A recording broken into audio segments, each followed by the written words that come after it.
Halo, saya Nanang Suprayogi. Saya ingin menyampaikan materi tentang multiple intelligences. Dari materi yang akan saya sampaikan ini diharapkan mahasiswa mampu memahami apa itu multiple intelligences, mampu memberikan contoh multiple intelligences dan kaitannya dengan pembelajaran. Baik, multiple intelligences ini merupakan teori yang disampaikan oleh Dr. Howard Gardner dari Harvard University. Apa sih intelligence?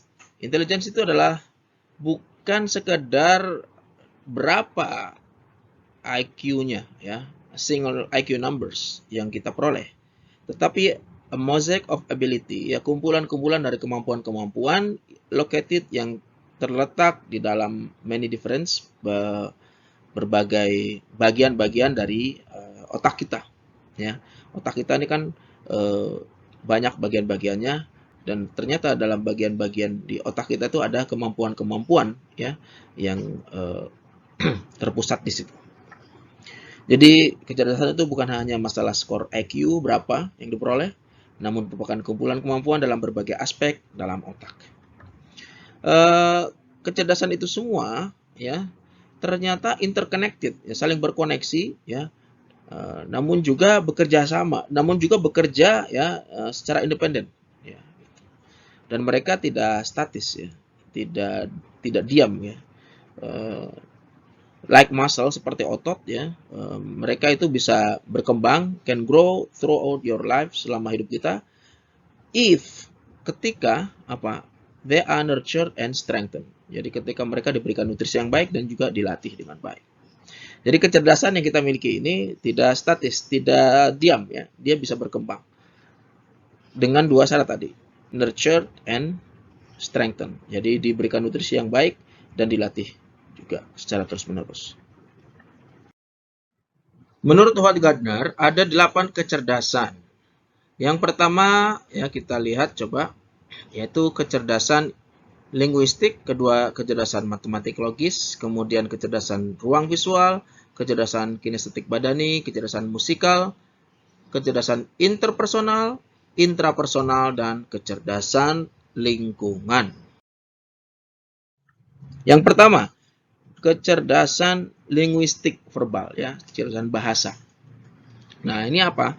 Ini adalah kemampuan untuk menggunakan dan mengolah kata-kata secara efektif, baik secara oral maupun secara tertulis ya.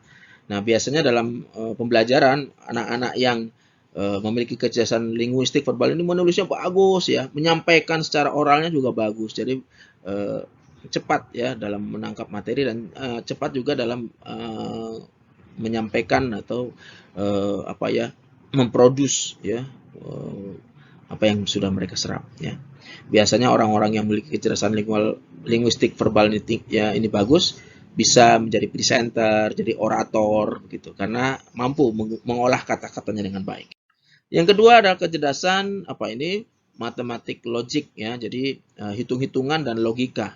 Ya, ini kalau kita mendengar melihat rumus ya, E sama dengan MC kuadrat, ini pasti teringat dengan seorang yang sangat hebat ya, ikon orang cerdas di dunia, Einstein ya. Nah, ini dia memang memiliki kecerdasan matematik logik yang sangat hebat. Apa itu? Kemampuan yang berkaitan dengan penggunaan bilangan dan logika, keteraturan, dan kelurusan berpikir secara efektif. Juga mampu untuk mengungkapkan gagasan dalam bentuk angka, rumus-rumus matematika. Ini orang-orang yang seperti ini biasanya kalau dalam kegiatan pembelajaran itu cepat sekali kalau menangkap materi dalam bentuk-bentuk logika ya, rumus-rumus. Dalam dunia kerja ya, misalnya insinyur, arsitek. Nah, ini pasti memiliki kecerdasan matematik logik yang bagus. Berikutnya adalah kecerdasan ruang ya, visual, menggambar ya. Jadi mampu mendesain suatu desain interior, eksterior, gedung yang bagus, yang menarik ya, dengan hitung-hitungan yang sangat cermat ya. Kemampuan untuk mengungkapkan gagasan dan pikiran dalam bentuk visualisasi. Nah, kemudian yang selanjutnya adalah kecerdasan kinestetik badani.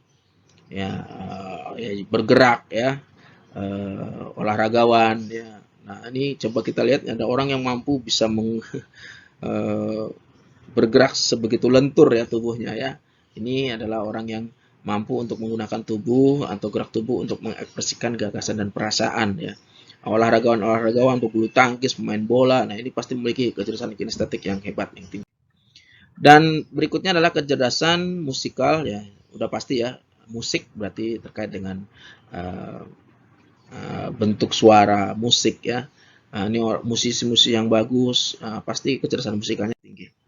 Kemudian kecerdasan berikutnya adalah kecerdasan interpersonal ya, itu bagaimana seorang itu mampu untuk mengerti dan menjadi peka terhadap perasaan, intensi, motivasi, watak dan temperamen dari orang lain ya, interpersonal ya. Jadi hubungan antar manusia ya. Jadi bisa menjadi pendengar ketika orang curhat, bisa berkomunikasi ya, kalau ngobrol dengan dia ikut nyaman ya, itu menyenangkan, itu kecerdasan interpersonalnya bagus.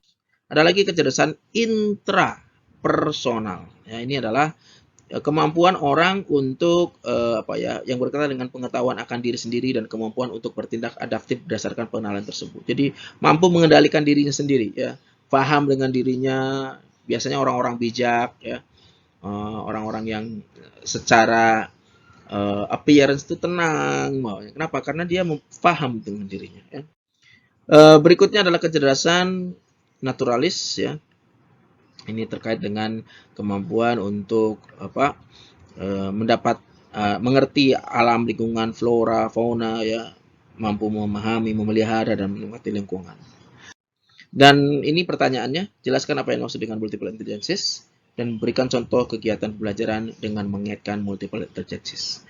Ini referensi yang bisa dibaca, semoga bermanfaat. Terima kasih.